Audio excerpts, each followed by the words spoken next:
Shalom, Barakatah Yahweh, Barakatah Yahushai, double honors unto the apostles of GMS who rule well, and salutations unto the elect pushing the truth of Yahweh, Ba'ashem Yahushai. Alright, this is just a quick lesson, basically dealing with humility and loftiness. Alright, getting down to the point, basically we're in the time of humility, man. You're not supposed to be, there's nothing for you to be proud about, man. There's nothing to be lofty about. This was, kickstarted, you can say, by I believe the Apostle Gabar. He was doing a live stream earlier today, and I believe he was going into that. If it wasn't today, it was another day, because the apostles be putting up videos every day. Yeah, man, and it made a lot of sense, because we have nothing to be proud about, man. From the top person on the planet, the Rothschilds, to to everyone. No one has anything to be proud about, because the Most High is coming back to show His power. It's all about Yahweh Ba'ashem Yahushai. It's all about glorifying Yahweh, Yahushai. Giving praises to their name, giving honor, giving respect and diligence unto them. So this is Isaiah 2:1. The word that Isaiah the son of Amos saw concerning Judah and Jerusalem. And it shall come to pass in the last days that the mountain of the Lord's house shall be established in the top of the mountains, meaning all these governments. That's what the mountains represent. So Yahweh Ba'ashem Yahushai, they're coming back. Yahweh is using the son Yahushai to establish His dominion, His righteousness, man, on top of all these other mountains, which is these governments. That's what the mountain represents. Because when you have a top government meeting of all nations, what do you call it? You call it a summit meeting. And if you look up the definition of a summit, it's the highest pinnacle of a mountain. That's the highest point of a mountain. So all these mountains, man, they're going to be torn down. They're going to be destroyed. And Yahushua, He's going to establish His mountain on top of these mountains, man. That's why it says, that's why one of His titles is King of Kings, Lord of Lords. Simple and plain, right? And shall be exalted above the hills, and all nations shall flow unto it. You see, all nations are going to flow, man. All these heathen nations, they're going to be in captivity and servitude, doing their job, man. They're going to flow into it, man. We're, starting with the elect, starting with Yahweh, Yahushai, unto King David. All right, the house of David, the 12 the apostles, the disciples, the elect, 144,000, and then the rest, man, the other multitude.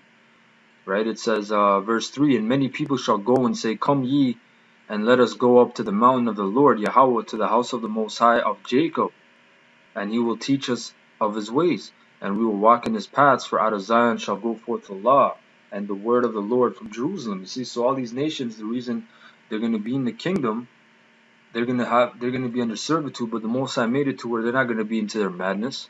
We're not going to be perfect here, the elect Lord's will, and we're going to see these other nations praying to their gods. No, everything is going to come to play, but these nations, they're not going to keep the law perfect. They're going to be in the situation where we're constantly battling with the flesh. How the Israelites are right now. We're battling with the flesh. We're trying to pray and keep these demons off us and go the right path. That's what these nations are going to be in the kingdom. All right, they're going to be in the kingdom, but the law is going to come forth from the Most High, Yahweh Ba'ashem Yahushai, and they're going to flow throughout the earth, man, because it doesn't make no sense if we're keeping the law and then you see someone praying to Buddha. It doesn't make any sense, man. All these nations are going to keep the law as well, but how we are right now, to the best of our ability, which isn't that great. It says, verse 4, and He shall judge among the nations, and shall rebuke many people, and they shall beat their swords into plowshares and their spears into pruning hooks. Meaning, as it says here, nation shall not lift up sword against nation, neither shall they learn war anymore. There's not going to be any more war. You're not going to need any more instruments of war. You're going to bury the hatchet, so to speak. All right, verse 5. O house of Jacob, come ye, and let us walk in the light of the Lord. And that's another point. This is another scripture, verse 4 in Isaiah 2:4, that we use to prove that these Khazars, these Amalekites, claiming to be Jews in the land of Israel, they're not the real Jews, because has this prophecy come to pass about they shall neither learn war and beat their swords into plowshares and their spears into pruning hooks? That prophecy hasn't come to pass. Verse 6, therefore thou hast spoken, it's like thou hast forsaken thy people, the house of Jacob, because they be replenished from the east, and are soothsayers like the Philistines, and they please themselves in the children of strangers, man. Hey, that's some crazy shit. I was actually trying to find the scripture, and it just came out, man, because I was actually going to do a lesson on that, but it goes hand in hand, really, because you have no time to be proud, and the point of the other lesson I want to do was you have no time to please yourself, man. That's what it's all about for Jake in this kingdom, is pleasing yourselves in the children of strangers. You see, like, so how all these other nations, they're all occupied in what? Pleasing themselves, man. It's all about pleasure of the flesh and lust of the flesh and fulfilling all that madness. You're supposed to please Yahweh Shem Yahshua. This life isn't about, oh, you only live once, YOLO, and I gotta get a house and I have to get this, this perfect wife and the car and whatever your dream is, man. Oh, I just do things that make me happy. It's not about you, man. Your life isn't even your own. Your life isn't even your own, man. Who gave you your life? Did you press the button to activate your life? Did you mentally think of creating yourself? No, man. It's all Yahweh Bashim Yahushai, man. It's all about glorifying them. It's not about us, man. Right? It's not about pleasing yourselves, man. That's the whole point. Verse 7, their land is also full of silver and gold, neither is there any end of their treasures. Their land is also full of horses, neither is there any end of their chariots. Their land is also full of idols. They worship the work of their own hands, that which their own fingers have made. And the mean man boweth down, and the great man humbleth himself. Therefore forgive them not. Esau's going to bow himself, man, in that day. Verse 10, this is a good scripture. Enter into the rock and hide thee in the dust, meaning dust represents confusion, for fear of the Lord Yahweh and for the glory of his majesty. The lofty looks of man shall be humbled, and the haughtiness of men shall be bowed down, and the Lord Yahweh alone shall be exalted in that day. That's all it's about, man. You get times of oh, I know so much and this and that, but you got to rebuke that demon. You get those times, man, where you're like, oh man, I'm deep in, I know this, and or whatever the case is. You get that little, hey, this says knowledge puffeth up. You get that, but you gotta puff it down. You can't puff up, man. Right? To the guys in, the big dudes in the gym or whatever, the top fitness trainer or entertainer or athlete, proud, man. This whole world is full of pride of man. But what does it say? The lofty looks of man shall be humbled, and the haughtiness of men shall be bowed down. And you scoffers too, man. You proud ass scoffers, man, that talk shit about the apostles and elders on down. You're in that bracket too, man. Because you guys are puffed up. You guys are gonna be humbled down, man. Everybody that thinks themselves to be something, you're gonna be humbled down. Because it's all about Yahweh Shem Yahushai. Every majority of the stories you read in the scriptures, when Yahweh Shem Yahushai uses men, it's in a very meek and how should I say this, like covert fashion, because it's not like, oh, this big dude coming out and taking everyone out. No, it's a small guy that everyone looks down upon. The guy that no one thinks about and pays no mind to. He's the guy that's tearing shit up, man. That's how Yahweh Shem Yahushua works, man. So it's not about you. It's not about getting chiseled and getting in that perfect physique and looking right and never letting them see you sweat, break a sweat. It's not about that, man. It's about just doing the work, man. Just hey, that's why it says Yahweh is going to be exalted in that day alone, man. Because everybody else, they're going to be scared shitless. The elect, man, they're going to be scared, man. Those men are going to be scared. It's all about Yahweh Shem Yahushua in that day. That's all it's going to be about. It's all it is about right now. We're praising and honoring Yahweh Shem Yahushua for letting us even sup with him at his table. That's what it's all about, right? But you're going to really see what it's all about in that day when he comes to visit, man. Verse 12, for the day of the Lord of hosts of armies, that's what host means, shall be upon every one that is proud and lofty, and upon every one that is lifted up, and he shall be brought low. So you're gonna think yourself to be something. You're gonna be brought low, man. Whatever you think your money matters, or whatever your material possessions are, it doesn't matter, man. You know? Oh, I take care of myself the best, and I'm glad. Really, well, the Most High will just give you a plague, man. Then what the fuck are you gonna do, right? It says verse 13, and upon all the cedars of Lebanon that are high and lifted up, and upon all the oaks of Bashan, which that's dealing with people, the trees. Skip around to verse 17. And the loftiness of man shall be bowed down, and the haughtiness of men shall be made low, and the Lord alone shall be exalted in that day. See that? Let me just find one more scripture. Get my phone out. Just like yeah. Bring my phone. That's alright. Try to find it on here.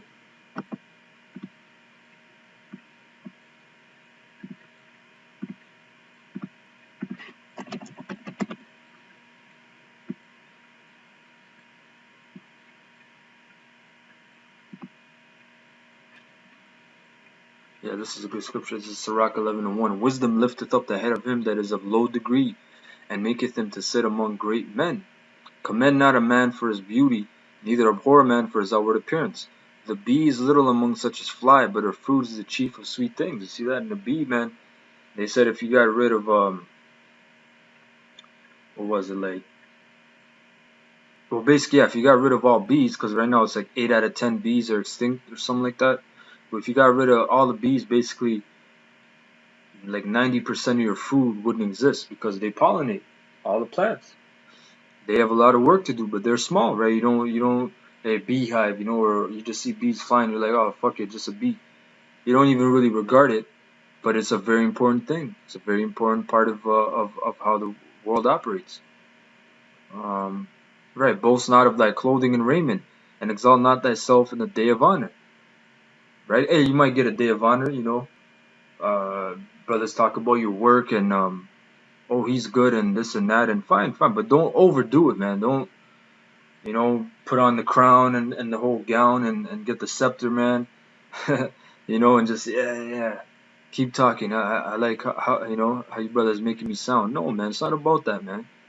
Most High, the Most High will show you ways where you're doing right, and get you praise. But it's not about us, man. It's not even about that.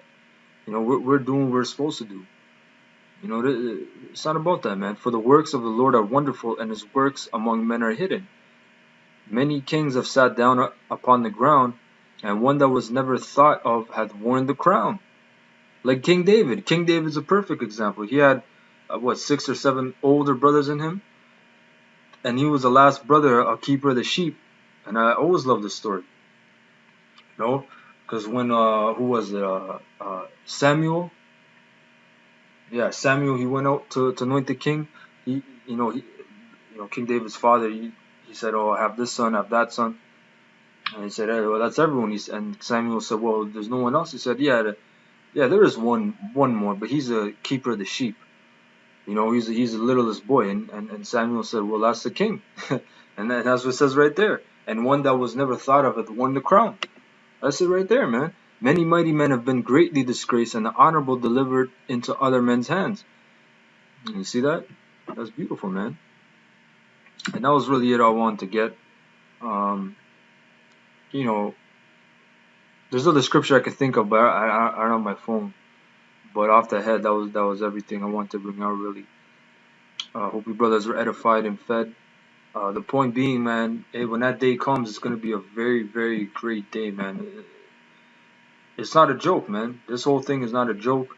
And for guys that are taking it for a joyride and whatever it is, man, that day when Yahweh Shem Yahushua comes, if you don't have that spirit of exemption on you, that mark that the holy angels have put upon you, man, it's open game on you, open season, and it's going to be bad enough for the men that have the mark, because you don't know if you have the mark until the end.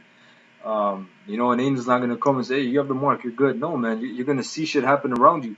It even says when you get up and lift in chariots, man, you're going to see 10,000 fall by that left hand, that right hand.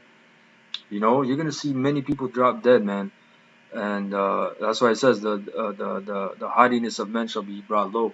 So with that, I want to say Ka Halal.